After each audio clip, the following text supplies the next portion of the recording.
Welcome to Puzzle Dungeon Workshop. I'm Direct Sun. My guest today is Amanda P, and I didn't come prepped with a joke. I apologize. The amazing Amanda P, everyone. How you doing? Hi, I'm so glad to be here today. As we were just discussing before we started recording, we've been buds for a while, but we haven't actually spoken. This is our first real in the in the flesh conversation, be it online, and that is fun because we'll be at GaryCon together in a few months. I'm so looking forward to that. I've been looking forward to this year's GaryCon since last year's GaryCon ended. Yeah, Always a great I, time. I'm excited. I've never been, and I'm glad that we're all going together, and it's going to be a fun little thing. I'm going to run the Eternal Empress while I'm there, and I think it'll just be cool to be in a different con environment because I normally go to PAX, mostly go to PAX Unplugged, which is great, but I want to just try other things too. Yes, and you mentioned Eternal Empress. I'm happy that you're running that at the con. I also ran it for my group. They loved it. They loved the characters. They loved how strong and different that they were.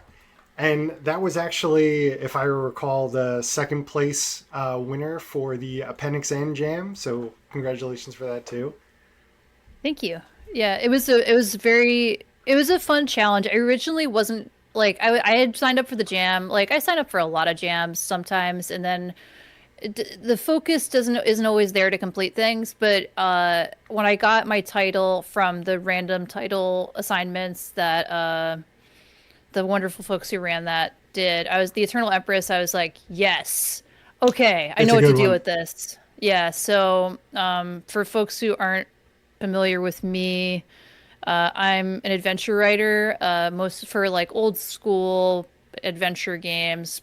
Most of the folks, if they know me, would know me for the adventure Tanic, which is a adventure for the game Cairn, as well as Old School Essentials. But Eternal Empress, which I wrote more recently, is was written for Cairn as well, and so it was just exploring the idea of a kind of dystopian environment where an empress I can't give away the secrets, but she is eternal, and the way that she remains eternal is a bit horrifying. I'm always surprised by how much body horror I put into my work. I don't really know where that comes from. I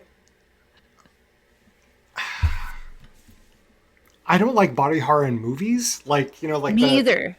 I don't even like gore. I don't watch horror movies really at all. I will But say bodies are kind of horrible, so it's kind of they're just kind of like gross in a way. yeah. Brad and I talk about it a lot. It's just like they're just icky. There's just like there's smells and everything. So it's just like Mhm. there's a lot that I feel like when you're trying to make something really real for players, like what can you relate more to than having a body? That's true. Yeah. Everyone's got one. And so because then you just kind of it does it's kind of a trick because it's like it does half the work for you because like people's own imaginations will invent something more grotesque than anything I could write. That's a good point. So I guess so the modern movies I'm thinking of, I probably don't really care for the body horror, but I still probably would watch The Fly. I don't think I've seen it in a yeah. good while with Jeff Goldblum, right? And I feel like that's kind of the type of body horror that we kind of get in adventure modules, right? Like the transformation into like a Yeah. horrible being or beast kind of thing. Yeah. I reread the Animorph books in 2020, 2021, like all of them. And boy, do I understand why Scholastic never republished those because they're like, what if teens did an anti-alien Vietnam? Like it's like very like the K. Applegate when the author when she talks about it, will talk about the fact that she was very inspired by her father, who was a Vietnam War veteran, and just like his experience, like, and it's just it's very the body horror of that is super duper fascinating to me. I find body transformation like stuff They talk about how like grotesque it is every time they transform too, and they they're do, like, and it's physically "This." painful. Well, I think they said it would be physically painful Oh, that's if what it they is. didn't Yeah, turn off the pain receptors or something in the morphing technology. They yeah. discuss like It's hearing bones crack and yeah. Yeah. They're really good books. Like they do, you can read them as an adult. Like I'm not a big like reading a YA as an adult person, but like rereading the Animorphs books, I feel like if you've I have this mothership adventure that has a lot of body transformation animal stuff, and that's purely because I had been reading so much Animorphs. I dig it. Yeah. Yeah, I think I had the same urge around the same time, like a couple of years into the pandemic. And yeah, you can get them. I don't know if you can get them as official ebooks, but they're out there somewhere. Yeah, you can get all of them as like the author has released them all because I think the rights reverted back to her. And her either from her or Michael Stackpole. They, if you know where to look, you can find them. Right on. I just want to talk about this real quick because we have the same painting behind us We do. by Skullboy Sam Lameli right there. Our our sweet Wicked baby boy. Dragon beheading.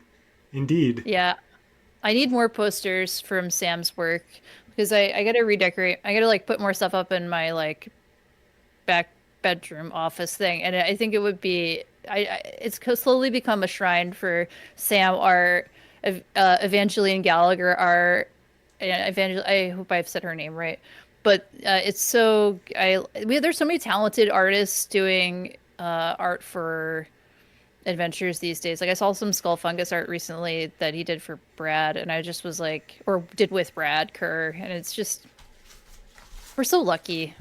Pay artists when if you can. I know it's no one's so good.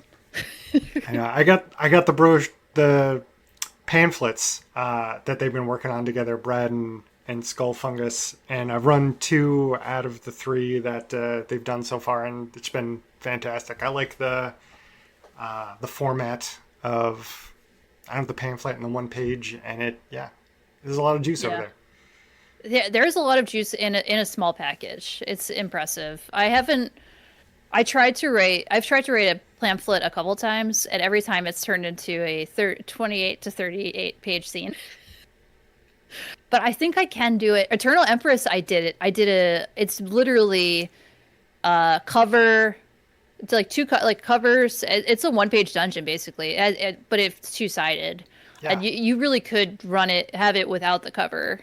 I do want to try to do other things in that format, it's but I the just haven't gotten pamphlet around just to it. folded, right? It is. There you go. So I guess I have Different way. written one pamphlet size adventure.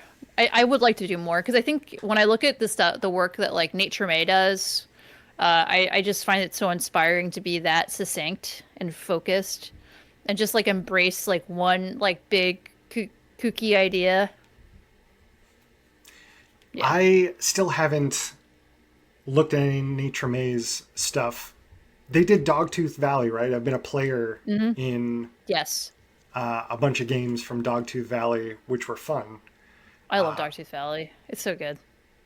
Yeah. Yeah, I have on an almanac and I love it because it's just like there's so many it's just like I feel like he creates a lot of like really bespoke small projects that are like and he's not afraid of color or just like I don't know, being like raucous and joy. There's a lot of like joy in his art. So, I felt like there was a lot of joy in the art that of the module that we're going to look at today too, and I think I agree. We should what. talk about that.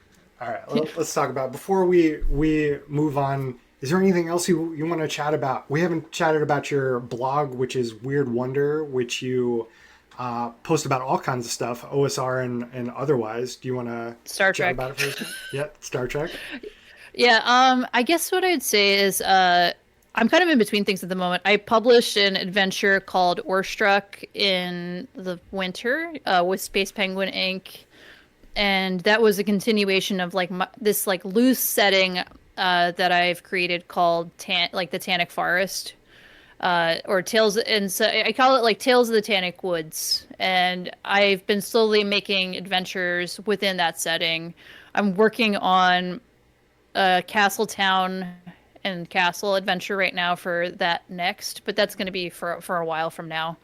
But the idea is to continue building out this this setting, but not in a way that is like prescriptive. Like I'm not trying to make like like an almanac or something of that nature, but just kind of like little vignettes is like what I'm interested in doing there.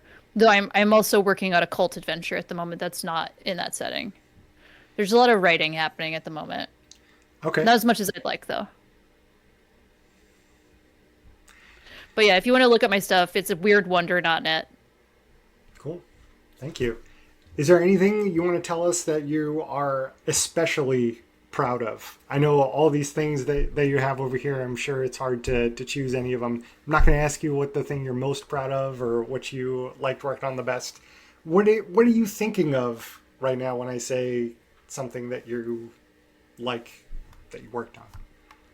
I would say I think about there was a period of time where I wrote two big projects right in a row. I just like had a lot of juice, like, and I had a lot of time. I released this solo adventure called Pilgrimage of the Sun Guard, which is like this like a mystical Arthurian solo journaling game.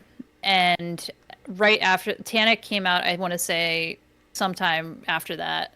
And when I think about creating, I try to create with courage, and I am always excited. I was talking about this yesterday, that when people, you can feel like all the ideas they've been carrying in their heart kind of pour out, and so I'm proud of the courage I had when I made those two works. Like I do see them both as like having imperfections, but I I would say that that's what I'm proud of is like I make things and I finish them and I just kind of I feel good to let them go once they're out in the world. Like Tanic, I can't believe people have played it in like all I've gotten people contacting me being like, I ran it in Japan. I ran it in Indonesia and I'm like, what? So it's like the tales of the Pine Barrens have traveled all over and I think that's what I'm the most proud of is that people have played my adventures so outside of the setting of like where I am and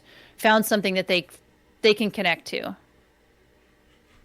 That's awesome. I'm glad that you are able to feel that way. Finishing the stuff that you start uh, is great. It's hard for me, and being It's able hard for me to too. look at that old stuff and say, no, no, it's done. I'm not going to touch it. Yeah. Is good. I definitely have trouble staying away from past projects too. Yes, I go through periods of time where I feel really tempted. Like that happened to me somewhat recently with a really old adventure I wrote called Beyond the Burning Teeth. I wrote it for Chris Bizet's jam that they did many years ago. That was like used all these generators to like name a dungeon based on this like text generator thing. And I hadn't written anything before, and it was just kind of like this like really I don't know. It's very raw, I would say. Like it's very unhoned. But you know, I think that you have sometimes when you're creating like starting as a creator, you have to have like this experience of like kind of like clearing your throat of all the stuff that's been bottled up before you can like kind of have a sort of patience and intentionality about things because you feel you have like a better idea of like how to create. Does that make sense at all? I think so. I whenever I think back to some of my previous works, I say, okay, if I touch this, it won't be like an like uh, I don't want to say evolution. It won't be where I was at that time. Like it is indicative of who I was at that time, and I have changed as a creator, and I've gotten Hmm. better in some ways and changed in certain ways. And this is kind of like a snapshot of that. So Yeah. yeah, I Yeah, say your work this. should be. I agree.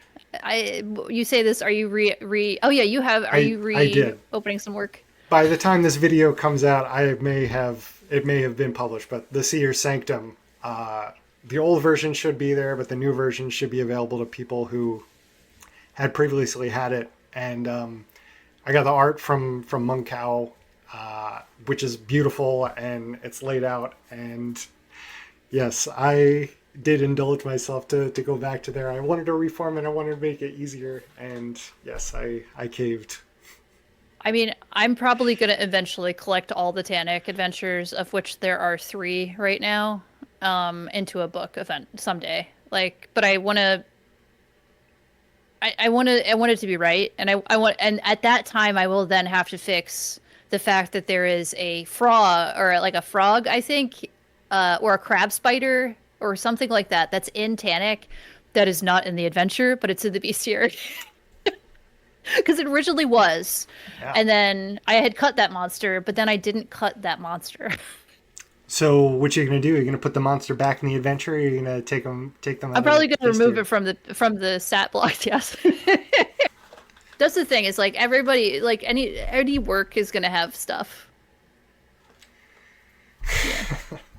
All right. Do you want to dive into the adventure? Yes. All right, let's do it. So, what we're going to be looking at today is coming from the Puzzle Dungeon Jam that I hosted in November to mid December. And so we had folks submitting dungeons, puzzle dungeons, and with the idea that they would get feedback on the work that they had done, just kind of like dev edit work that was that could be from a peer or from a developmental editor. Folks might not have the experience of having a dev editor before, and so we wanted to give that to them. And the idea is not to bash any entries from the Puzzle Dungeon Jam. It's just to provide ideas on how it could be changed or grown or become a larger work than it is at the current time. Because there were size requirements, there were other things that I put in there just because I wasn't going to be able to look at everything that might be like 60 pages at a time. So what we're doing now is we're looking at one of those. This is the Perils of the Tower Wizard. I have the PDF up over here recording. The cover is also a map, which is super cool. Hand drawn. It's got like the sketchy black and white feel to it, like dripping with the black ink. And this kind of art is throughout it. The author and illustrator are both the same, and they laid it out. Ill Hierophant. Yeah. Do we want to talk about the cover and the map first? Sure. I love this cover. I feel like it oozes style. It's very. It just feels like, kind of like grungy in a good way. It feels very like substantive. It kind of reminded me of like a what do you, like a relief like stamp, or what do you call them? Like a little lino cut sort of. It's almost in like a lino cut style, along with like ink drawing over it. It's like sludgy and like has some has the juice. I think that I appreciate how I guess it's like it's a good kind of crunchy. I feel it's really passionate and authentic, and I like it. Totally agree. I think when we were chatting about this informally, you said that the artwork was honest, and I totally agree with that. All of the pictures throughout are awesome. They definitely have that charm to them. Yeah. So I think it definitely nails the feeling and the vibes. So we could go over some of our overall feedback, and then we could dive into the nitty gritty. I'll go through it, try and keep us on time. We're doing pretty good so far.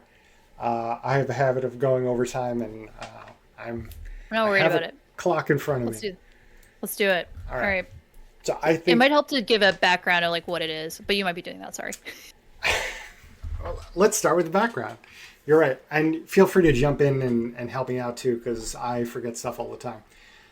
So we have a wizard, and they wanted to achieve immortality, and they constructed this big tower, and they failed in their attempt to achieve immortality. And now they are fused with this tower.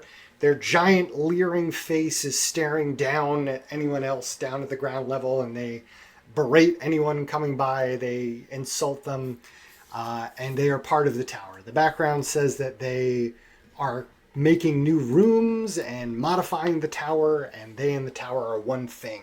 You can go through, there's memories within the tower that you have to manipulate in order to solve the puzzles. Their consciousness is split in many forms in the tower as well, which you can interact with, as well as some other NPCs, which I think are both related to their consciousness and subconsciousness and otherwise just visitors, and one weird little freak I think that I know of who's just hanging out. Yes, I believe, what are they called? It's the little goblin, the little guy who's selling slime. Yep. A sentence that I love to say. A little goblin selling slime. Their name is Bug Pie. Bug pie. That's right. Yes. The language also throughout this adventure, I would say, is very informal. Uh, there's like jokes peppered in, and I think it works with the rest of the style. I don't think it should be any other way. It's great. So overall, I think it's oh, did I forget anything for the background? Not that I can think of. And everything else I think we would talk about in like when we're talking about mechanics and things of that nature. All right, cool. I think it's a fun concept, and what I want to see when I was looking at the memories, I think this came up with each memory that I saw. I want to see situations with problems to solve within the memories, giving the PCs more to do and interact with besides just the one goal of convincing the wizard that they're not awesome. So we're going to get into that when we get to the keys, but just maybe hidden things within the memories, more things to react to, writing them kind of as their own keys. A little bit more expanded, I think, would help, and would help run it at the table. And then I have some other kind of nitpicky stuff with the nitty gritty about how the puzzle mechanics work. I think they can be tweaked and changed, and I think the NPCs can get involved with those mechanics to make them a little bit more interesting. Overall, I think it's super cool. It's a neat concept. I would love to roam around as a player inside of a living wizard tower where the tower was the wizard. We talk about mythic underworld dungeons where the dungeon is alive. This dungeon is alive. It has a subconsciousness. You can touch its brain. That's super cool.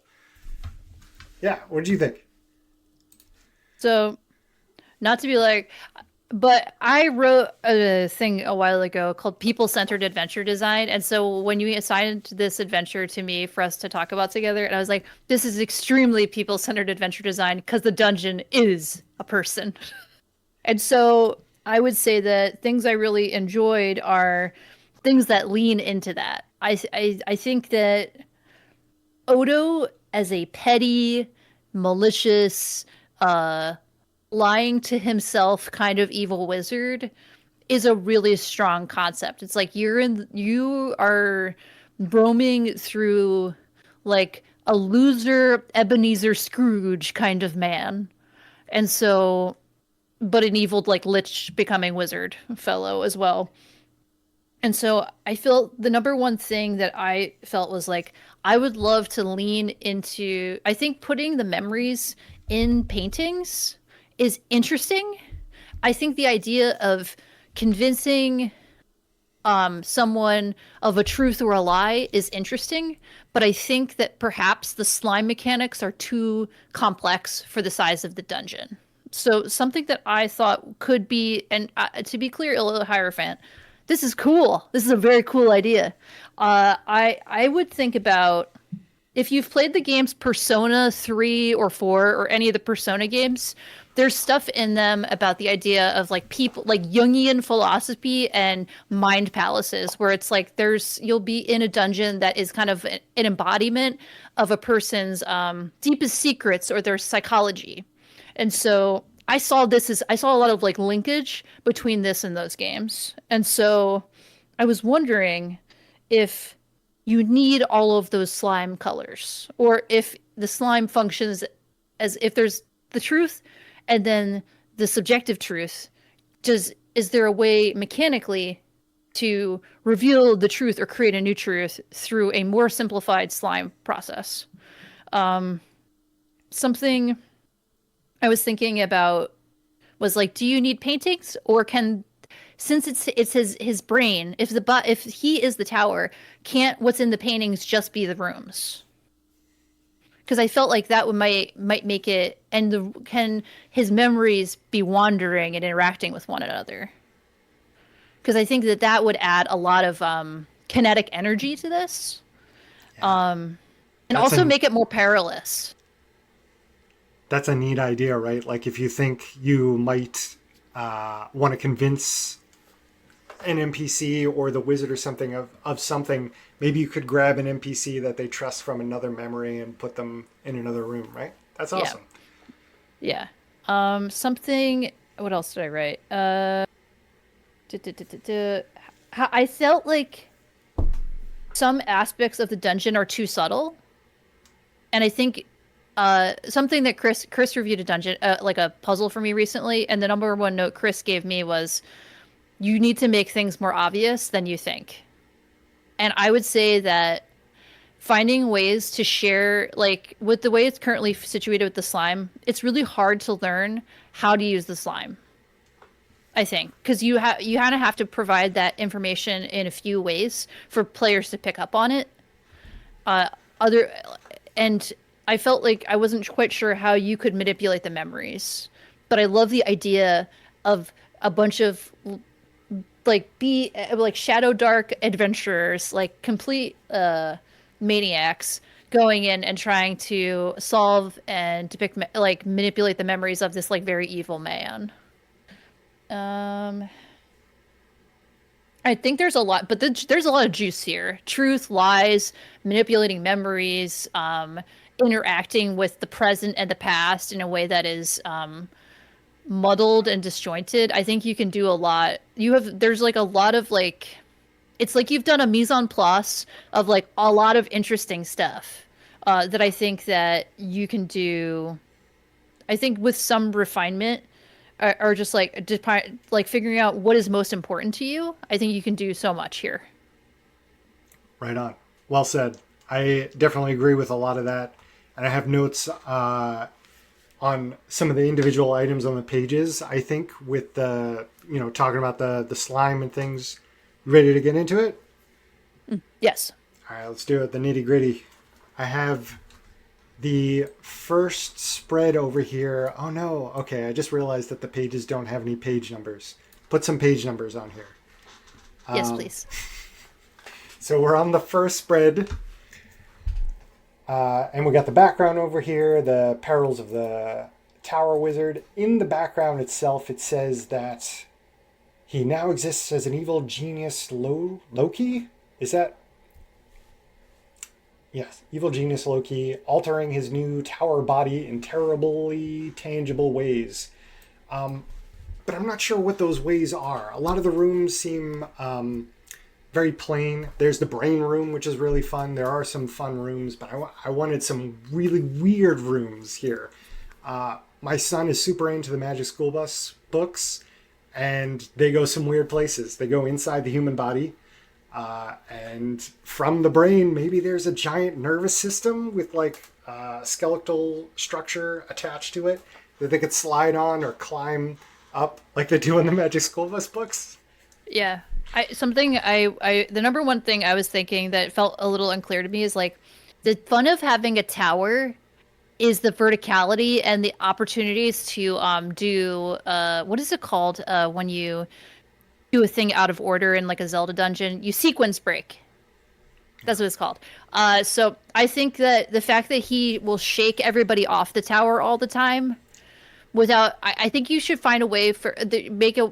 It's fun to put into dungeons. I find ways for the players to mess with the dungeon on purpose. Like give them stuff to push that and you were already doing that with the slime, but I think that you could do that more with the physical, like Chris just said, with the physical structure of the building. That's such a good point too. And you mentioned the shaking them off. That's in I think the following spread. I love that the tower reacts to that. And I could definitely see some fun and hijinks on, you know, pushing buttons, not the literal buttons, but pushing the different things to make the tower do the different things. So, yeah, making their heart, you know, act up or something. I guess it doesn't have to be body parts or organs or stuff, but like if you were able to get in their lungs and, I don't know, light a fire or smoke them out or something so that they start Yeah. coughing, that's a cool image, right? Like a tower shaking every so often trying to, you know, get the smoke out of there. Yes. I also had the same note about the slimes. There's probably too many of them, and I like your idea with different different rooms kind of being the memories and moving the NPCs around. That's super neat. The purple slime as written, I don't think there's any clues for how players can figure that out. Combining the red and the blue slime. I know that they repel against each other, and the only thing I think players could connect would be like, well, what if we say, no, you're not repelled, I'm just going to smash you together. But maybe some of the NPCs know about it, but it's not explicitly written. Yeah. I had an idea, maybe the consumer, the shade, and the skull, which are the id, the super id, the ego, and the superego. Yeah. Maybe they produce the slime somehow, or produce some kind of material that they need, involuntary or otherwise. And that gives the PCs a reason to want to interact with them. Something that's making me think about is like a man becoming an eternal tower that is as his body is not a natural thing that is happening, obviously. So having the slime, yeah, and I think in here you already have in here that like the slime is kind of like the cycle, like it's like the ichor that comes off. It's his psychic runoff, but I do think connecting it, building connection points between these things and the thing, the I guess you'd call them the denizens, or elements of his like his psychological everything. If you can build more connections and synapses between those, I think that would be helpful. The one thing I wonder about, and I don't know if you need them, is the Seekers. Yeah, Because I think, the rival NPC faction. yeah, I like the idea of a rival NPC faction, but I think that if you're gonna have them here, I think there needs to be like a higher degree of peril, or it needs to be clear that they're very strong. Because right now it's not. I think that it would help you to, and to be clear, I'm saying stuff and I could have missed something, and that is so real. Like, and you know, but I think that you could make them. It feels a little unclear to me how they're able to be in here without becoming imperiled in some way. Like maybe some of them are dead. Yeah, so the Seekers from the sled. Okay, maybe we should back up a little bit because I don't think that Oh, we sorry, I jumped mentioned. ahead. Well, I was just remembering we're talking a lot about the slime, but the listeners don't know what the slime does. There's these portraits around the dungeon, around the tower, that you rub a certain color slime onto in order to interact with them. You could observe the slime, or you could you could observe the memory, be a passive observer, or you can manipulate the memory if you have a certain color of slime. And then there's other colors that do other things, but those are the big ones. And once you're inside a memory, you can see Odo's truth, what he thinks happened, and then the real truth, which there's a record of that too. But I'll get into that again when they go over the memories. But yeah, the NPC, the rival NPCs, the Seekers from the Slud. They're here. They're an evil band of sorcerers, it says, and their warlock master are investigating the supernatural. They want to kidnap this black slime. That's our only written motivation, but there's no reason for the PCs to interact with this group. I don't think, as written, unless they had a question or wanted some slime from them. Mm-hmm. I want to give them something that the PCs need, so they're not just another monster that the PCs will just attack. If Yeah. they have a And I'm yeah, what's sorry, it? you go. I said if they have a password. Oh yeah, they have a password to an area, but that password can be found elsewhere. They probably have knowledge about the inner workings of this place. I get the feeling like they've been here for a while, so maybe they could be a resource for the players if they get on their good side or give them something that they want. They probably want more information. So I mean, there's like a library or like a knowledge area. I think I remember. Maybe they're looking for hidden lore or something, or a hidden room that the PCs could discover in order to kind of barter with them. What were Yeah. we going to say about it? I think you give them something that the PCs could need or will make their life easier, but you could always go to the Gus L school of thought and make them also give them something useful, but make having to work from the with them hurt or make it not ideal. Like for one reason or another, like they're actively hostile, they want something that it feels a little repugnant.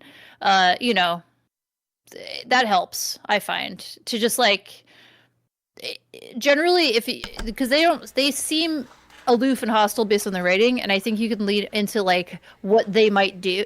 I know that it would help me as GM if I knew like what's their agenda, how the players can work with them ideally, and if they are a hostile PC faction, NPC faction, like what happens if they win the tower? Like what is their end game?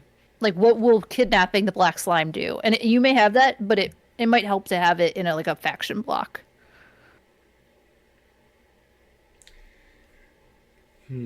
I'm trying to think now how.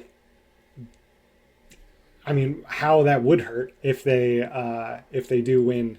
Like, do they acquire a part of Odo's power? Does the master become a new force in the world? Yeah. It's like, yeah, are they trying to drain him or trap him in like a cat scrying circle or like what bad magic are they gonna do? Was he part of their group and they hate him now? Like, it's just like I think building trying to like connections to make agendas clear is like it could be a good idea. All right. Let's see. On this spread, I think is the second spread because we're talking about the NPC factions. Yes. I have a note on the three NPCs of their personality. I think right, the id, the ego, the superego, these guys. I don't think there's any hints on what these things are, and I don't think players would really pick up any hints that they were putting down that that's what they were. And I don't know if that matters now, actually, now that I'm thinking about it. Does it matter if the players know that this is the id, the ego, and the superego? I know it's a possible strategy for defeating the wizard is if they defeat one of them or all of them. I Mhm. can't remember. One of them? I think you could lean into it a little more. Like the skull, if he's an ego and he hasn't had anybody to talk to, he's lonely. He should, if you the players buddy up to the skull, they should learn a lot. Like they should putting it like, but they should have to be. It should feel bad, like they're flattering this weird, malicious, like wizard man, undead tower wizard man's ego. The consumer just being a thing that wants to eat every living thing is fun. I like the candle crown. Candle crown is a fun little magic item. You might need to put some limitations on it though, because I could see somebody abusing it. Says it Like a absorbs. spell level limitation of some kind. I don't know if Shadow Dark has that. Unfortunately, I have not had a chance to run it yet. The candle crown says absorbs up to 5 spell attacks, 1 per candle. Candles may be snuffed as regular candles are. If Yeah. defeated, the candles and the crown are removed as treasure. Each candle Ooh. has 1 remaining use to block an opponent's spell when lit. Okay. I just noticed something. Hmm. The shade keeps Odo's ego under control. What happens if the shade's gone? What happens if the ego's running things? Something to think about. What is the skull? What's the skull gonna do? They do have wants here, They do.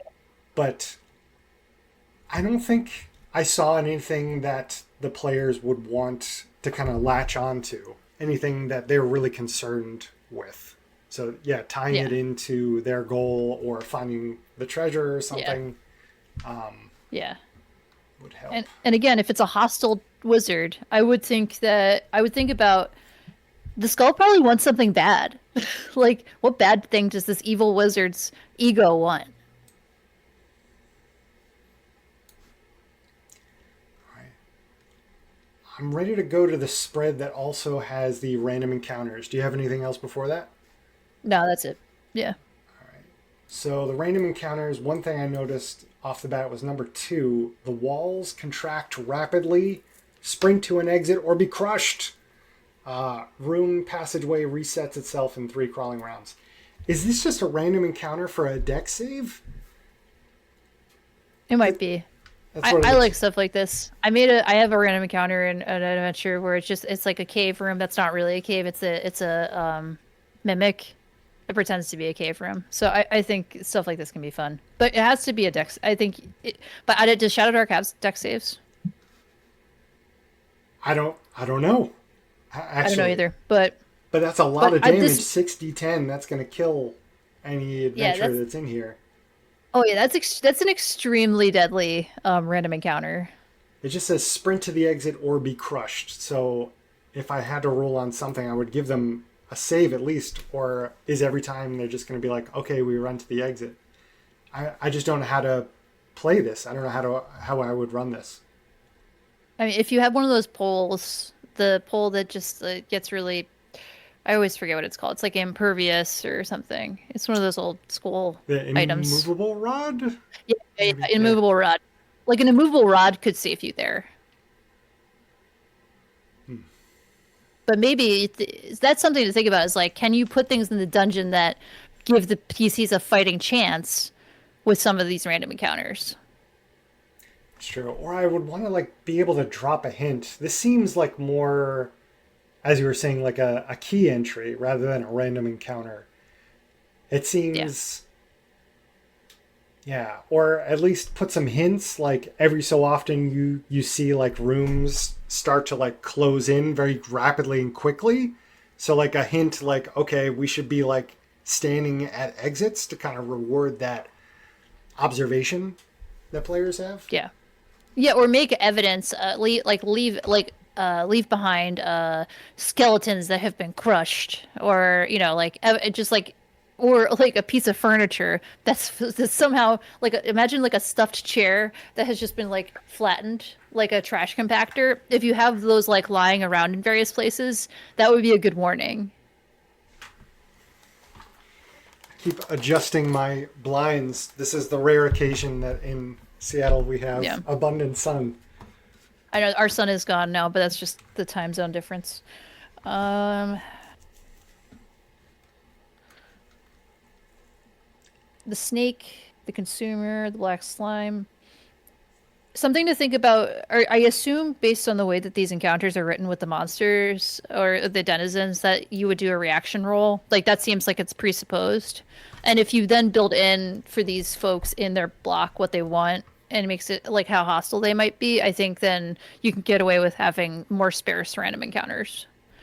But yeah, I like having those main NPCs in here. The consumer they got there, the shade who is presumably holding the skull, and I think mm, them needing to be interacted with in some way would help. Like if they were producing the item or had the item or had some way of getting the item so that you could manipulate the memories, that would be awesome. yeah, yeah, agreed. You ready for the next spread? Yep. All right, we got the Tower Wizard entrance area. The big note I have here is the last bullet on the first area here is Odo will let anyone climb his tower body to the 30-foot mark and then will blast them off with eye beams, laughing as they fall. This is just a great image, and this would be so fun to run because I could definitely see players be like, "Well, what happens if we just climb him?" Like he's just staring at you. He's just Yeah, yeah, staring at you. yeah. The idea of his face kind of just like moving, rippling along the surface of the stone, to whatever direction, like an all-seeing eye, but an all-see, like just like a big nose, I think is fun. I do think there should be a save there or some sort of fighting chance. Like what you could do is you could leave like pythons, a couple pythons that are built into the tower from like someone who's tried before. Like, yeah. Yep, I like that too. And then I have a note on the Goblin NPC. I do too. My main note was this should not be the first room. I don't think Yeah, there should be two NPC rooms right at the beginning of this dungeon. I think they should be further in. Because if agreed. he has like an economy running out of this dungeon, Bug Pie should be in like a behind a wall or like in a roof ceiling or just like in a gross corner. Yeah. Somewhere later where they could interact with them. Yeah, I'm and if the sorcerers have a crash pad, I wonder if, or whatever, the seekers from Slud, my apologies, they could be like where have they been able to like bunker down? I wasn't sure what this goblin was doing with money. It kind of seems like he's just hanging out here, which I think is perfect on its own. I think he should be trading other things with the NPCs. So I interacted with later, and I kind of like the idea that maybe he is here because it's fun interacting with some of these memories. Maybe there's a memory of a festival or a feast or like a hot spring, and he goes there often. And he knows how to get in and out. He knows how to be undetected so he can share that info. He knows how to, extend his time by manipulating the memory, maybe. And he could trade that information or some of those specific items that the players need. And maybe he wants Yeah. new experiences as a result of that. Maybe he Or wants. luxury items. That's nice too, Or yeah. he likes nice things. Indeed. And he wants the PCs to give it's like, hey, do you have any like cologne, wine? Like what if it's something, it's like he likes all these luxury experiences in the hot springs that you're talking about or whatever, but he also it's like it's given him a taste of the finer things in life. Indeed. Because Yeah, I like him as just a weird little freak. As of right now. I'm pro this freak. He's good. As written, he's selling them for like 2 gold pieces for a jar of these slimes that the PCs really need. Yeah, it should be something different. The two gold pieces, they're gonna have that no problem. Give them something interesting to latch onto. Yeah. And he's already an amateur spy. Like so I feel like you can just it's just like a little more development to give him a little more inner life. Yep. Also, he's harvesting the slime, and I'm imagining that this stuff's running off all the time. Can the PCs just harvest the slime? Do they need to just scrape it into a jar? Yeah, that another reason why I think they should be gated or interacted with in a different way, some kind of different mechanic in order to get in there and manipulate the Yeah. memories. Let's Right. see. I feel like we covered the seekers already. Yep. Laugh throne. Yes, the laugh throne. I like the laugh throne. I don't know why it's here, but I like it. It's very fun. I think if you can tie it into a memory or give it something relevant to was he a prankster? That he does laser people off his own body. So I do think that there's kind of a malicious comedy to this man. So I feel like if you just like kind of give a little more Odo in this room, it can work. Yeah. I mean, in some of their memories too, they're just oblivious to some of the things happening because they think they're awesome, right? But that's not what's happening in that moment. So I could totally see them thinking that they're hilarious. They're super funny for having this kind of stuff in there. Yeah. So leaning in that, I think would be on theme. Yeah. Yeah. All right. I'm on the All next spread. right. It's got keys 4 Childhood. and 5. The I childhood love pain. this art. I love it. I wrote down Heart this art pointing at the little bug pie. I think that's bug pie. Yeah. It's so cute. I It's love this barbarian. very cute. And the barb's like, yes, here, Yeah. take the money, no problem. Yeah. I like the flute. I think this is a neat interaction, but there's no way my players would figure this out. A PC who whistles along with the children's song that they hear finds a flute that appears in their hand. And then if they play the flute, it's like a charm spell. I think Yeah. that's super cool. I want a hint to this somewhere else in a memory of him like playing the flute, which is the same music that they hear in Same this. song. Yeah, the same song. And then they hear it over here and like, okay, we got to play this song over there. And then they get it, right? That connection, that reward is worth it. Yeah. Yes, it made me think. I wrote on here, can you hear the paintings? It makes me wonder if the paintings, if you decide to just keep them as paintings and not make them rooms, which like if as written, I think you should be able to hear the paintings. Like or like even if it's just like murmuring or kind of like Charlie Brown adult talk, like "Wop, wop, wop, wop." Like I feel like you could do something with that to and I think especially here with yeah. And something that was a little unclear to me with this, and this is just kind of a general keying note. Sometimes it's not clear what is like top level information that's obvious and what's like hidden or secret information. Hey, Anne, that should be that requires the PCs to investigate. Talking about something shiny? Yeah, Yeah. I have that note here too. The key says something shiny, and then when you go and you look further for the hidden information, it says on closer look, it's a silver pendant. It's worth yeah, money. You could just say that in the top text. If it's not, yeah, I mean, they would be able to see that it's a glass case. yeah, Totally with you there. yeah. That's all I got for this spread. Me too. Okay. All right, Next we're spread, on. swarm of hands. Oh, yes. All right, what do you got? I love the idea of a room with skeleton hands and arms sticking out of all the walls. I'm extremely pro that as a visual. I think it's creepy as hell. Good, good, good. Um, I want what they're reaching for to be cooler and more valuable. Like a detect magic spell pendant is cool, but if you're in a evil wizard's tower brain, I think something freakier and more tied to him, Mm-hmm. something like that's valuable to like. I mean, there's no reason it can't be like his detect magic spell can't be his eye or an eye in general. Like you have slime in here already, so it's like you could go more gross. That's a good point. It could be parts of him that have different magical characteristics. I like that. Yeah.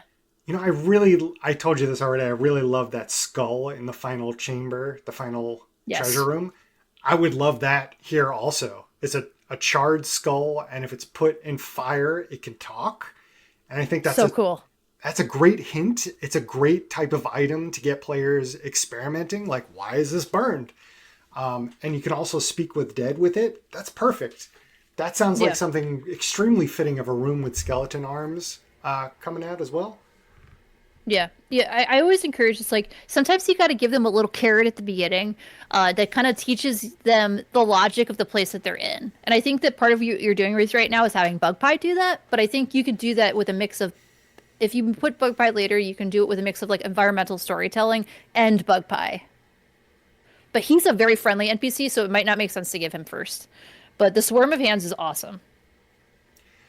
I also want to talk for a minute about the memory's subjective memory versus the objective truth. As written, I know we already talked about different ways to interact with the memory, more things to do, and kind of having them as like a separate key with things to interact with. I was wondering how you could do this at the table with different mechanics. As written, I was imagining it. You see Odo, you see what he's seeing, and then there's like this veil, like this shimmer of an illusion kind of thing, and then have like noting that some kind of visual clue, something that screams to the PC something is not right here, and then having the PCs get that mechanic, that gimmick rather, to interact with that and then see on the other side of the veil, pierce the illusion, I think is an interesting way to do it. And then, but say that. Don't have the GM kind of guess how they're going to run it. Yeah, I was imagining washing something. I like a cleansing. Was what I kept picturing when I was trying to think about how I would run these. But it's really slime, so you're kind of really getting gunk on them. All right, library. Just knowledge. I would love a couple suggestions of because whenever I go in a library with my players, I know they always are like, "What books are here? Is it full of magical scrolls?" Because they want to like get cool and powerful stuff, but since these are books that are just they aren't really books. They're like potentially part of Odo. So it's like, what's in here could relate to him more. Oh man, song lyrics. I like. Yeah. Well, I'm The thinking flute back song. to The flute song could yes. be in here. Yeah, you can seed a bunch of stuff else that's elsewhere, like an actual history for some of these events. His journal, like there's like not newspapers from the time, but like scrolls, letters. I feel like you could really do a lot here. That Right. next spread. Sure. All right. So the only thing I have on this page was I just thought it was weird that they pointed out that only PCs presenting via a purple slime can bring any of this to Odo's attention. That's true of the Yeah. purple slime everywhere, right? Yeah. All right. Yeah. I'm pretty Not- sure it is. I find you never want to have just one way to solve a problem. Even if the most of the ways you could solve the problem or interact are bad or actively dangerous, like it makes it hard. It makes it hard to like referee it.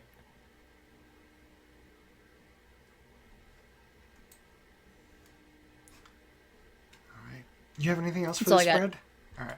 I don't have Same. anything else for the spread. All I right. like the idea of having a feast. I think the feast memory is fun, and I definitely think that you could definitely have Bug Pie just like if he's not in his place, he's at the feast hall. Yes, definitely. Yeah. Yeah, I want him living it up. Like, I want him having a nice little life. I Yeah. like it here. This is why. Ooh, he could be. The hidden memories room could be where he's based Oh yeah. Oh, that's a good point. because it has a fake room that's bigger than it looks. That's exact. Like you should either put the slud guys, or you should put somebody there. Like because that's a very natural place where someone would be like, I set up their little hidden base. And this has stuff that the rest of the tower would not want to interact with. It's poison to them, this yellow slime. Yeah. Otherwise, the party's gonna rest there for sure, which could be why it's here. All right. And the Black Heart. So he's corrupted, but was he corrupted before? Is it the reason why his lich spell didn't work? I think there was a specific memory with like demons, and it said that was his moment of corruption. So I think he was corrupted before he went for lichdom. Yeah, he's got a heart here. Yeah. The toxic yellow slime can be applied to kill him. What So does that is- mean if you don't use the yellow slime, like you could maybe destroy the heart, but not in a way that like it'll regrow back? Oh, that's a good point. It'd be good for some details with that, or some kind of stats or something to interact with. Because yeah, definitely they're going to want to stab it, right? If it looks like a heart. Do you know Yeah. what a Or maybe stylized ideogram is? It says a stylized ideogram of a giant black heart floats in the air. I do not know what an ideogram is. It should just be a black heart, right? A giant black heart. That's what I was imagining. I completely missed that. I just was like, this room's got a freaky deaky black heart in it. Yeah. Far too large, spooky. Like in Strahd's tower, right? One of his Yeah, castle yeah. towers has got a big red glowing heart. This one's a black goopy heart. Yeah. I think make it grosser. Have more goop. Have more yellow slime Maybe you could or clean black the slime. heart. Maybe you could Uh, clean the heart, right? or put a stent into it. Drain it. Ooh, yeah. Stint with a sword. That's neat. Uh, all right. The prisoner.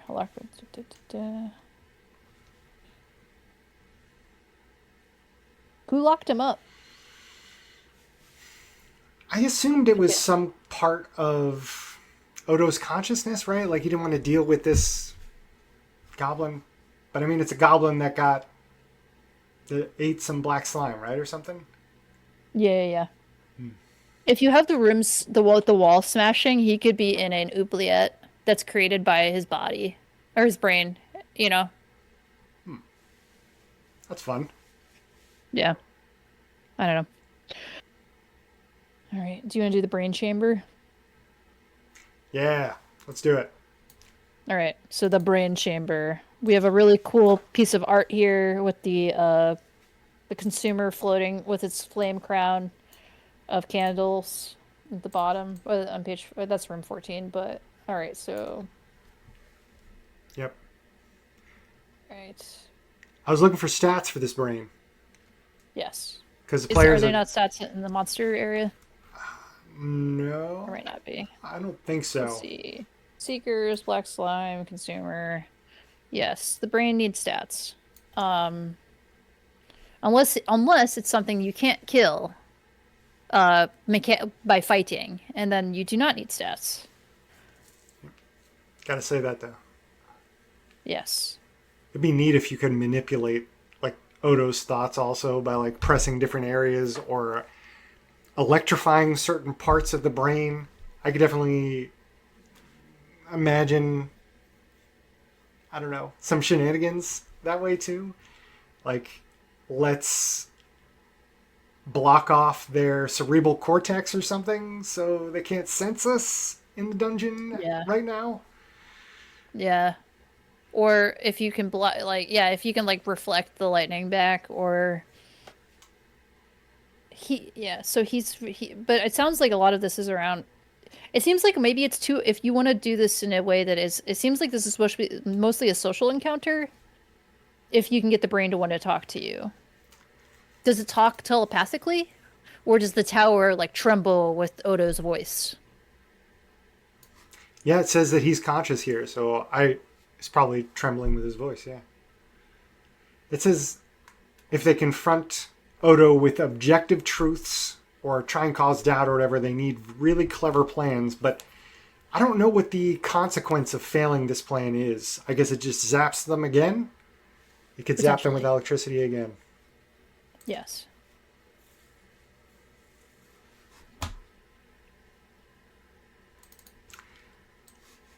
Yeah. Yeah, I think some clarity about the verbs you can use here, I think would help a little bit. right on. I want more things like this too. I know we talked about it a little bit in the beginning. I want more rooms with body parts or things of him. So I know we were talking about the eyeball that you can interact with. Yeah, I want like a spinal cord, some nerve endings, Yeah. a liver or something, or giant white blood cells that try and like eradicate you. Yeah. I mean, the room could be his brain. Right now, it's like the brain is a thing in the room. Could the room be the brain? Yeah, that'd be fun. Yeah. To be clear, you don't have to do any of these things. Yeah, just We're just we're suggestions. just we're just like responding to your very interesting and cool idea. All right. Treasure trove is room 14. I like the talking door. I love a I talking door. I want more things that talk to you that are usually inanimate, and I think that they would make sense in this area. Different memories imbued into them, or different parts of their personality. Like this one is super shy. It's a shy lamp or something, right? And it Yeah. like dims or something whenever they come by, something like that. Yeah. Oh, so there's a password. Yep, That's from the room 6 memory. they know the password. I like that it could give them hints on different stuff. And yeah, having more of those inanimate objects being able to talk is good. It allows clues through interaction instead of just telling clues through exposition and the passive observation through the memories, inquiring as to different objects or different parts of their personality could yield different information that other NPCs actually thought were true because they didn't have the whole perspective that this other part of their personality does. Yes.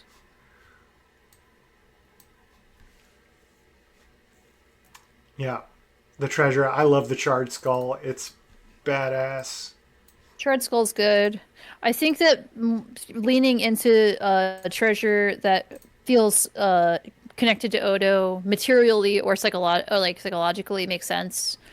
Like the magic sword could have something like some connection to like an aspect of his personality. I think a talking sword here makes sense. Definitely. And also, it's here against orcs, but we don't see any orcs here. So could it be against smart guy? Other like, is he so petty that he doesn't like other wizards, and it's like a wizard killing sword? Yeah. I like that a lot too. Anyone who would make this wizard doubt their own ability, for sure. Like, Yeah, +2 against, I don't know, like intelligence of 13 or high whatever. end Yeah. characters. Yeah, Yeah. Love it. And then yeah, the sword also, like, I don't know, makes stupid remarks or something about it. yeah, Like, oh yeah, that's what your mom said or something. And then just fights yeah, them with dumbness. yeah. But I like having a treasure hoard. Yeah, I think that's fun. And I like this stuff, most of the stuff in it. Cool. And I love that last image on this spread. That's awesome with the exploding head on the barbarian. It's good. Yeah. I like that you've included some pre-generated heroes. They seem like they're very tropey, but in a way that I think is a good time.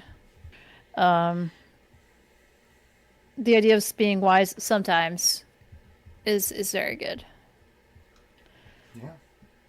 But I think that if I were gonna give, if we're just like getting overarching, it's like I think we've proposed some of the things that we would do as like the main thing, but like what the main thing is for you for the author could be different. But I think that in any dungeon, the advice I always give whenever I give dev feedback on anyone is like try to have multiple solutions for everything. Make things much more obvious than you think you need to. Promote interactivity wherever you can, and uh, I guess sometimes a work evolves as you're writing it. So it's like try to determine like where there's like more natural connections where you or like where you can make things like less subtle because like subtlety is so overrated when adventurers. I find it can be like clever and fun, but when with something like this that's this like fun and raw and direct, it's like if you a guy's a tower, who is that guy? Is he a complete jerk?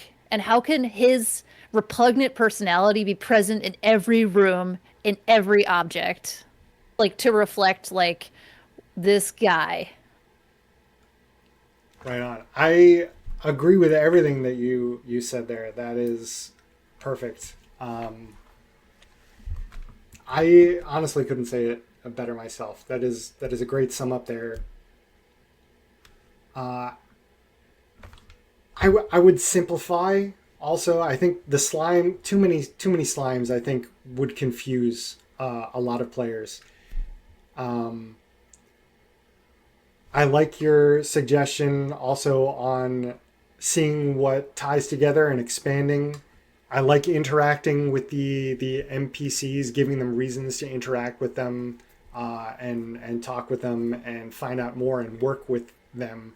You have some fun, different NPC possibilities over here, different personalities, different aspects of this living tower, and putting them against each other, putting the memories against each other, having the memories work together. There's a lot of fertile ground, I think, there for Yeah. some fun powder kegs. Yeah. Yeah, like we've had a lot to say, but it's because there's a lot here. Like this could be total like it is fun as it currently stands, but I think that like with some development and like some focusing in some areas, like I also would think about looking at like the way you do your keying to just like to I think to like make hierarchy of information a little clearer. But like there's some good stuff here. Right on. Okay, I think that's it. That's all I have to say. All for you. All right. Yeah, I think so. But thank you, Ill Hierophant. This is fun. Yes. Thank you so much. This was great. I had a fun time reading this. Before we go, I want to pitch my own Puzzle Dungeon project real quick. Launching February 2nd as part of Zine Month is A Familiar Tower, which is my own tower crawl. It's an escape room dungeon tower crawl where you have puzzles. So it's a fun concept. If you like Legend of Zelda puzzle dungeons, especially Ocarina of Time stuff, where you slowly go through, you have lessons which teach you about different dungeons, and you get that huge aha moment when you figure out the puzzles or get the reveals at the end, you're going to like this. It's going to put a smile on your players' faces. You can make your own tower out of an oatmeal box. Sam created a wrap for the tower, which is really awesome. I don't have a picture on the site over here. It's on the main page, but it's a good time. Once your players can see how it kind of transforms when they get the reveal of the mechanics of the dungeon, everyone I played this with has a smile on their face. They love putting their fingers on it and touching it. It's really fun in person to play this. You could still play it online and it will be fun, but I think it really shines that way. If you go to www.puzzledungeon.com/tower and press this button here, which usually says follow, right now it says sign up, this number goes up and Backer Kick gets off my back saying that you have enough or not enough people in order to have your hopes and dreams come true. And that would make me happy. So please go there and do that. Amanda, thank you so much for joining me today. You've been incredible, and you've really taken this challenge to heart and provided your time and your experience and done some free work to help make this awesome. So thank you so much. My thing is, people did it for me when I first was writing adventures, and I would be the worst if I didn't do that too. I want there to be more cool adventures. And also, I have read A Familiar Tower, and it's very cool. I really loved it, and I highly recommend that you support this if you can. Thank you. All right. Anything else you want to say before we sign off? No, I think that's it. Thank you so much, Chris. This was great. Thanks. Ciao, ciao.